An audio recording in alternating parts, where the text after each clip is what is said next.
What is good people? You are now listening to another episode of At the Plate with Danny Foxworth podcast. I am your humble narrator, Danny Foxworth, and this week we got a continuation into the Fiyastarter universe. We got another third of the Fiyastarter podcast.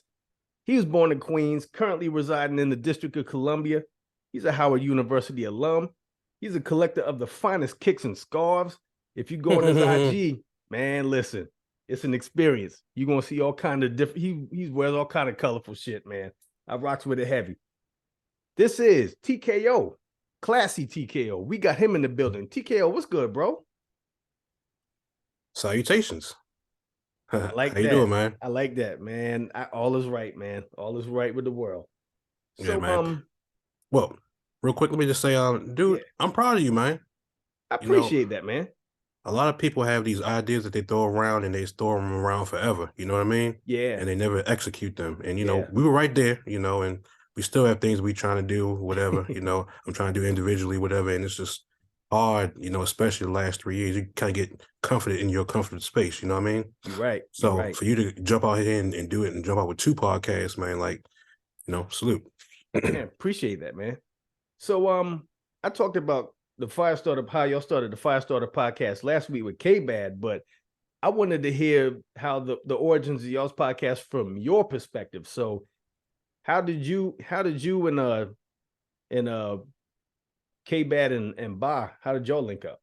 Yeah, Kenny and Sam. So Ba and I went to Howard together, and you know, at some point we started working together, and we just like, you know, had a connection or whatever. So maybe about whatever Super Bowl that was when McNabb threw the fuck up, that the next day we launched our website Fiyastarter, and that was basically just like a collection of characters that we created, and we just wrote articles. Like it was like, you know, like a low budget version of The Onion from a Black perspective, basically.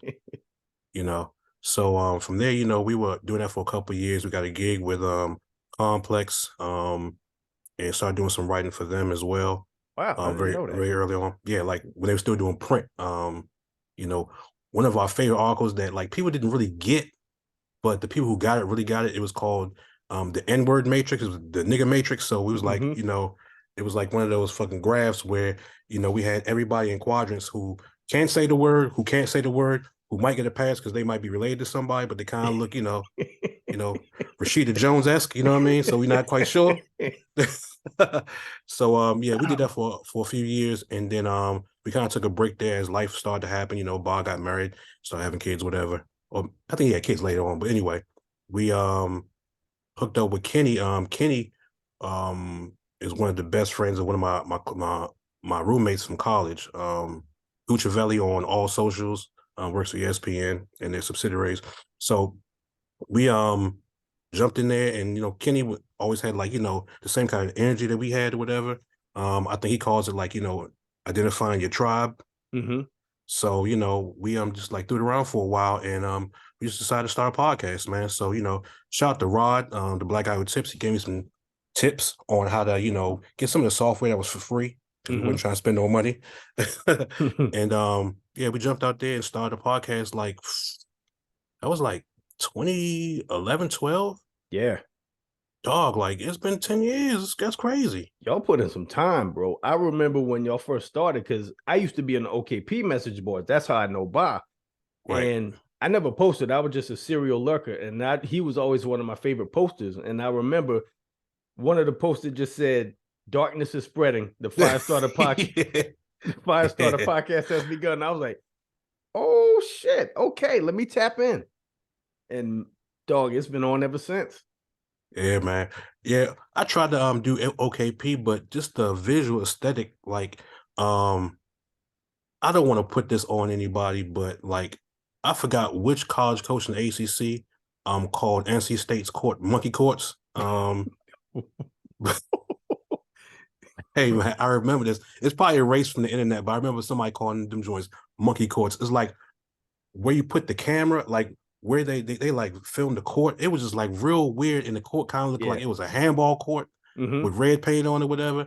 But yeah, that's how those boards look to me, man. I can't see anything on them boards, man. It's just like green and like off white and a whole bunch of like lines. I guess those are replies, but they look like subjects and emails, whatever. And I just didn't get it. So Yeah. I am opted for SOHH now the Collie. Yeah, that's boy, that was another spot, man. I caught on to the Collie a little bit later than most, but better late than never. There's some threads in there. Yes, so it so just talking about how you got into baseball initially. How did that happen? So as you said before, from Queens get the money. And you know, in the mid 80s, you know, the Giants were pretty good. And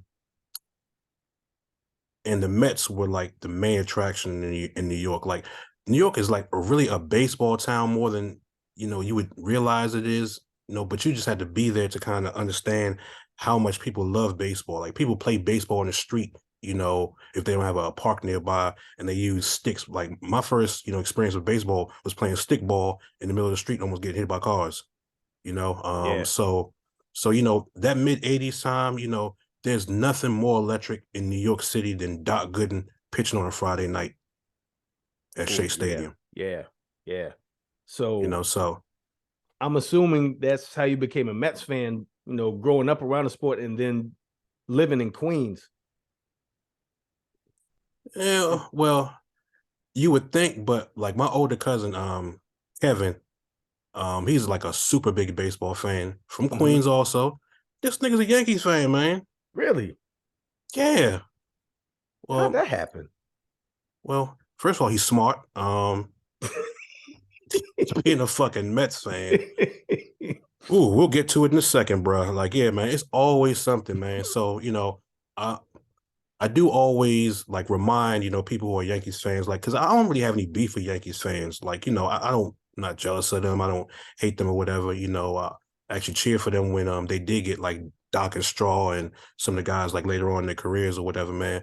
But you know, as many titles they can have as they have, like none of their teams are as beloved by black people as the '86 Mets, and probably as people in general. Yeah. You know. So what was some of your best and worst moments being a fan of the New York Mets? Well, we can go back to this past weekend when Edwin Diaz blew his fucking knee out. Oh God. Just celebrating Torres Patella. I couldn't believe it. Just paid him a shitload of money, and he didn't even hurt himself playing. He hurt himself celebrating. Yeah. It's like Kendrys Morales all over again. Dog. Man, that's a huge blow. Man, a huge blow. So now they have to, you know, find a way to get a closer or whatever. And it's gonna be an on and off thing all season or whatever. And I'm like, why? You know, and baseball contracts, them shits is guaranteed. So they stuck with that contract right after we didn't sign Correa to that contract because of some mysterious fucking injury he had 7 years ago that's never like reared his head since and shit. So that's why y'all didn't sign Correa? Yeah, I think that's why the Giants didn't sign him. Was it the Giants or was it the Padres? I'm not sure who it was, but like one of my best friends is from Minnesota, and he was like, yeah, dude, like that injury took place like when he was in the minors or some shit, or his first year up, and he hasn't like shown any signs of it since. But you know, when you sign somebody to like these like 8 to 10 year contracts, whatever, those are some of the red signs, you know, the red flags that you have, and like our new ownership, like, you know, I can't complain about them at all, you know. They're just being a lot more hesitant on, you know, giving guys, you know, big money and, you know, selling the farm to get somebody like, you know, what we did with like Johan Santana, and then, you know, we get 2 good years, a no-hitter, and everything's like after that. Yep, and that's his shoulder turned into pulled pork, and that was that. Yeah. God. Carolina sauce, yeah. Oh, I tell you. And so what were some of your best moments? You know, obviously the 86 season, and Mookie and, you know, Bill Buckner, you know, every time I see that, you know, I kind of remember, you know, my family and people being happy, you know, around. You know, that Subway Series back in, what was that, 01, that they had like right after 9/11 against the Yankees, you know, even though we didn't win it, you know, it was still like a proud New York moment. And you know, just like being outside with my friends and everybody trying to mimic like Darryl Strawberry's like swing, you know what I mean? That And high leg kicking, that high leg I quick did and it too. I did it too. that quick turn. Yep, Yeah. I did it Yeah. too. You ever play Tommy Lasorda baseball on Sega Genesis? Of course. Yeah, like what was the dude? His name was Skiff. Mm-hmm. That was Darryl Strawberry to us, you know what I mean? Yep. Yeah, Yep. yeah. So Man, you bringing up Mookie Wilson. That was the first, that might be the only autograph I ever got because he's a from word. yeah, because he's from Bamberg, South Carolina. And this was, God, this might have been 90 or 91. And at the time, my mom was a traveling CAT scan technician, and Bamberg County Hospital was one of the hospitals that she would work at. Mm-hmm. And he happened to be in there getting a CAT scan one day. And I rode along with it because I think we were on winter break. And after he got his CAT scan done, I asked for his autograph, and he found a pen and pad, and he scribbled his name out and handed it to me. He was like, "Have a good day." I was like, "Man, That's dope. That's yeah." I dope. was like, "Man, that's a cool dude." So, who were some of your favorite and least favorite players for the Mets? Well, obviously, Doc and Straw, like I mentioned before, just that whole fucking cocaine team, like the fact that those dudes are mostly like I think they're all still alive, Mm-hmm. I think, that's amazing, as it is, who else? Obviously, Keith Hernandez. I was a big David Cohn fan as well. Like, Yeah. after that, I think that was like, early to mid 90s. We got Coney. Who else? I wrote somebody down. Oh, yeah, like the captain, man, David Wright, or Yeah. as I call him bargain basement Derek Jeter. You know, he's Yeah. our captain, man. It is what Yeah. it is, and Man, go ahead. them injuries, man. I just Yeah, hated to see it yeah, because I yeah. mean he was on fire before them injuries, man. Yeah, but it's good that the fan base still acknowledges him and he's still beloved. I think that means a lot to him. Even though he wasn't able to like deliver a World Series and maybe live up to like that potential. Mm-hmm. It wasn't as bad as what's my man um I forgot his name already. Matt Harvey. That was so quick, man. Yeah. That was Yeah. so quick. Like he had the whole moniker, the Dark Knight. Like Mm-hmm. I know he just has choice of ass every night, And oh, is this like a politically correct podcast? You say what you want, bro. I don't care. Yeah, I was gonna do that anyway, but yeah, so like yeah, Harvey and like that whole like Syndergaard, rotation, thought they were gonna be there for years, whatever, and then the least likely successful dude is the one who turned to be the best pitcher in Jacob deGrom. Yes. Yes. So, Boy. It wasn't even like, he got his power from his hair because when he cut his hair, he was still a Cy Young winner, man. So, Yeah.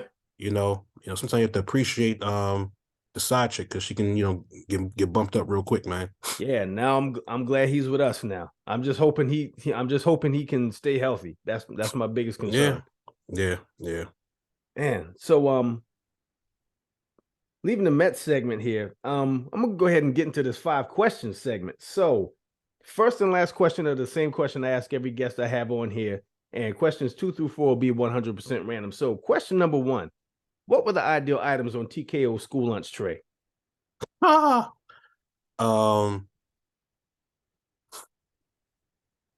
So I think the best lunches I had were when I lived in Philadelphia. I've lived like fucking everywhere, man, on the East Coast. But I spent like fourth and fifth grade or half of fourth and fifth grade in Philadelphia, and like they used to like serve cheesesteaks at lunch. Really? Yeah, I mean, but it wasn't like a Philly cheesesteak. It was, steak processed, but the buns were bomb though. Like it was that still that Philly roll, you know what I mean? Yeah. So, those you gotta love pizza day, on the Elio's esque style pizzas. Mm-hmm. So you said 5. I didn't like sloppy joes. Like those were like really hit or miss. I guess burgers. Oh, and McNuggets for sure. Yeah, can't go wrong with McNuggets. It's Nah, funny nah. you bringing up cheesesteak. That's the same answer KBadd gave last week. They had I was like, cheesesteaks man, in Maryland, man. yeah, I guess so. Well, Sprinkle some Old Bay on it and call it a day. Kenny went to like private in Catholic school or whatever, so they had better shit than most people had. You know what I mean? Yeah. So question number 2. Who is your least favorite Tar Heels basketball player ever? Why are you doing this to me, man? Second least. Oh man. No. Who is your least favorite? That was just question number 2. I tried to shit on guys. Like it might be shit after this year. It might be fucking Pete Nance. He was so trash. Yeah, he was. He's sorry. He's sorry, young. He's sorry as shit, young. Hey, it's like, well, it started with Roy, but now it's continuing with Hubert, where it seems like every time we get that one transfer supposed to come in and be a shooter, they hit every other transfer. Mm-hmm. But then the downside of that is like they had the fucking Pete Nance. And I forgot the kid 2 years ago, but then we have Cam Johnson, obviously, and Brady Manick last year, whatever. So it's like every other signee that hits whatever, but the ones in between, ooh. But so Pete Nance, and then like my second another bargain basement dude is Jawad Williams. Was a bargain basement fucking Lamar Odom.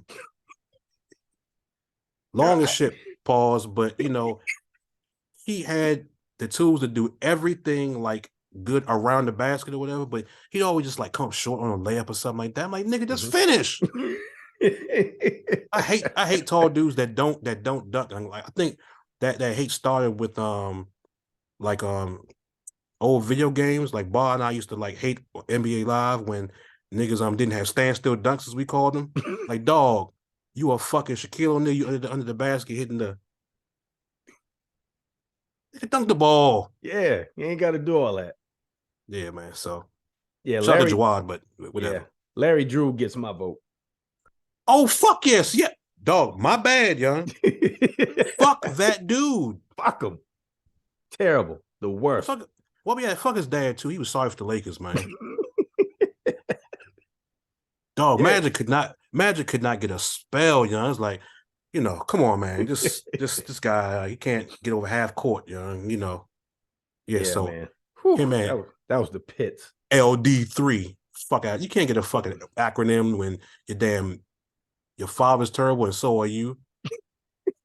Yeah, my bad, young. It's definitely Larry Drew.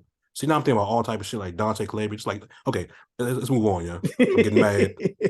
All right, question number 3. I think you and I both had an agreement on Twitter that our favorite first round from a battle rapper was Hollow's round against Charlie Clips. Yes. So my question is, what is your favorite second round? What is your favorite second rounder from a battle rapper? It's Hollow against Lux. Oh, okay. And I love that battle so much because like they did that battle. It wasn't even on Smack. It was on UW, which Arsenal owns. Mm-hmm. And Arsenal hates Hollow. Oh, I didn't know that. He hated him. I'm not sure how he feels about it now, but he hated Hollow. So this is almost like a motherfucking setup. You know what I mean? Mm-hmm. And I remember what's the dude named Jack Thriller, his half eye. He was on the screen, and Rod Digger, who back in the day, she threw my boy Shay because he didn't have a cigarette to give her. So fuck her too, whatever. Really? Yeah, but shout out to her without, whatever. So yeah, man, they were all sitting there, waiting for Lux to be Lyrical Miracle. And it was like, it was a good battle. Like some people say that Lux won. I got Hollow win or whatever. But in that second round, when he like broke down, like, Brother Almighty and the Bean Pies and all that shit, man, like they had these big shit faces on their mugs. Like, this is not what we signed up for. This is not what we wanted to happen. But this nigga is cooking Lux right now. Oh, man. Yeah. Big Miyagi smile energy. Yeah. You and them references, man. Miyagi smile energy. Yeah. I have to say, my favorite was also at the expense of Charlie Clips. It was Lux's second round against Charlie Clips. That was one of my favorites Charlie. Oh man. Yeah. I watched that Hollow Charlie Clips battle at least like once every couple of weeks. Yeah. Yeah. Like I think we were talking about how we just like randomly just be saying shit from battles or whatever. Mm-hmm. And yeah, like today I was one of my boys at work, he's actually a big Mets fan. I call him he's Super Mets fan Black Steve. Not to be confused with Super Mets Mets fan fan White White John. John, legend. Yeah, but Steve is a big like Michigan sports fan, period, or whatever. So, Okay. you know, we obviously connect with Michigan football, but you know, he was talking about how, you know, Juwan had a tough year this year and how people are already calling for his head, you know, people just don't like Juwan or whatever. And I was like, you think they can go back and be the same Michigan they were 3 years ago? And he just like looked at me and I was like, oh yeah, that's a hollow reference, so you wouldn't get that. Oh man, like battle bitches with gun lines, Bitches with bars. So good, oh, like the performance, man. Best shit Like ever. yeah. Oh man. Oh, if you haven't caught it, man, catch that Hollow and Ill Will battle. It's early nominee for Battle of the Year. Okay, yeah, I'll definitely. Was that on the RBE card? Yeah, and it's on YouTube right now. Okay, yeah, I'll definitely check that out. Yeah. Question number 4. Who was your first celebrity crush?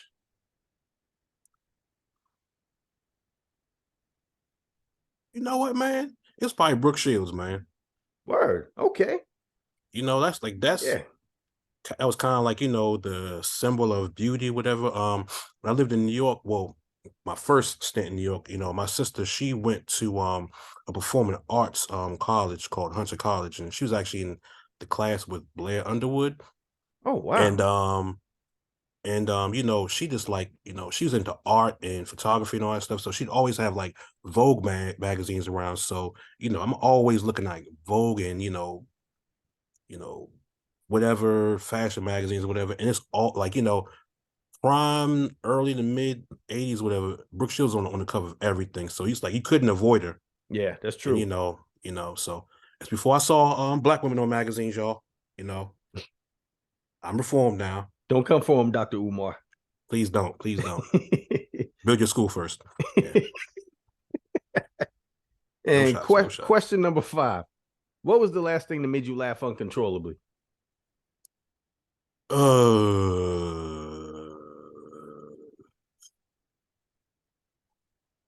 That's a good question, man. Huh? Uncontrollably. It's probably something Kenny said last week on the podcast, man. Like we have a dumbass laugh like marathon at least once an episode, you know. Yeah. So something probably spiraled out of control, and then oh yeah, we were talking about old boy Eric Mays.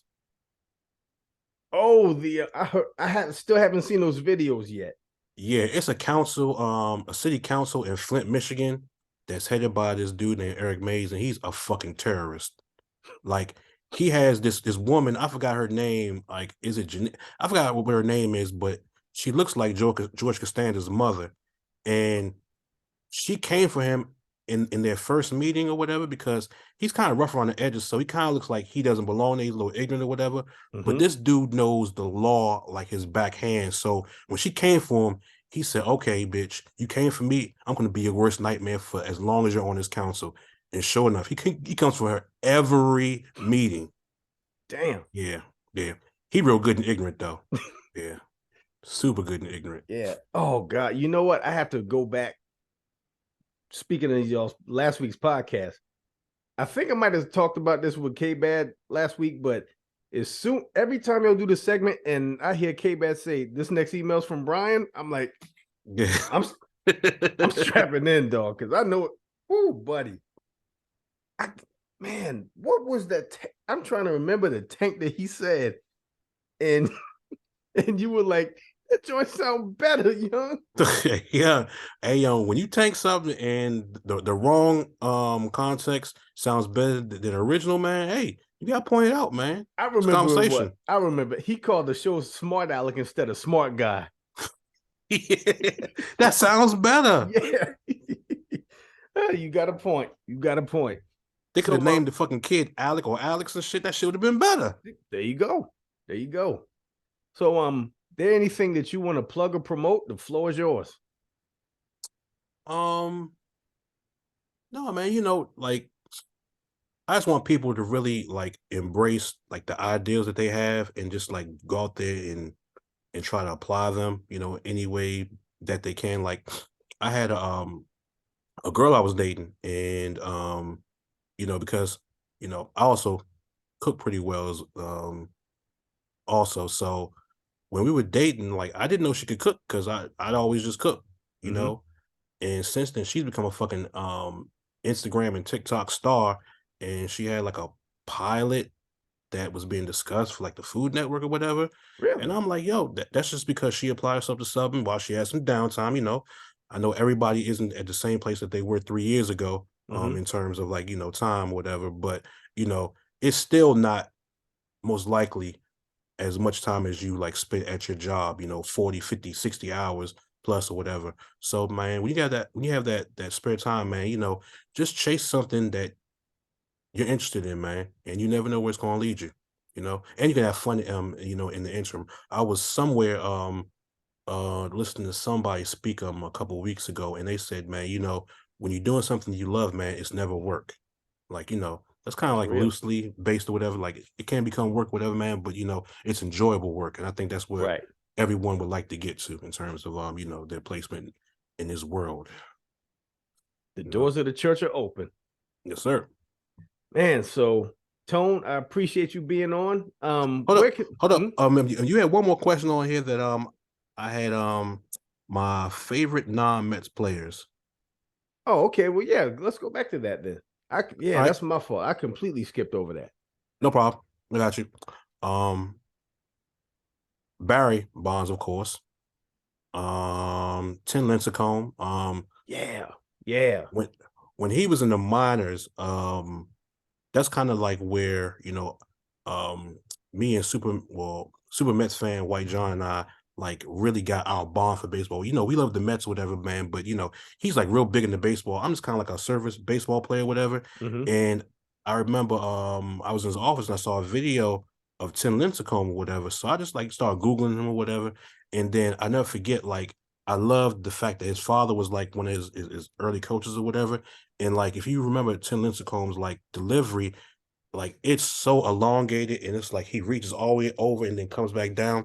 And his father used to always say, "Pick up the dollar bill, Timmy. Pick up the dollar bill." So it's like he was picking up a dollar bill. That was like his full motion, picking the dollar bill up. So you know, loved Lincecum. Another person with elongated delivery, Dontrell Willis. D I got Train. Let's go. I, I got tired of just like watching him pitch. You know? He had that high leg kick too. It's so violent, bro. Yeah. Yeah. Um, and oh yeah, fuck Chipper Jones still. Damn. Where's that stem from? Cause Larry was our biggest nightmare, man. He always crushed our fucking hopes and dreams. If it was like, you know, a game that the Mets had to have to like, you know, get within a half game or go to the playoffs, like Larry was always just standing like the fucking Grim Reaper, man. So fuck Larry. Man, there you go. Larry Jim. All right. So that was a great episode, man. I enjoyed chopping it up with you, man. Oh man, appreciate it, dog. Yeah, Glad I could join you. And I'm glad that we got you on our cast as well. Was that 2 weeks ago? 2 or 3 weeks ago. But yeah, Okay. that was a podcast bucket list thing right there, man. No lie. Oh man. Had a lot of fun. Appreciate that, bro. I wish I could get it. I wanted to get more bar stuff in, but yeah, Yeah. It'll be another time, man. Cause yeah, yeah. people were like when my homegirls was listening to the podcast, she was like, yeah, he's funny. I was like, yeah, he'll be back. He'll be back. Oh man, all right. That's all the encouragement I need right there. Absolutely. Yeah, so make sure you like, download, and subscribe to the Fiyastarter Podcast. Make sure you like, download, and subscribe to At the Plate with Danny Foxworth. And thank you for listening. And for TKO and myself, this has been another episode of At the Plate with Danny Foxworth. And until next time, y'all be good. Westbrook. 3 strikes.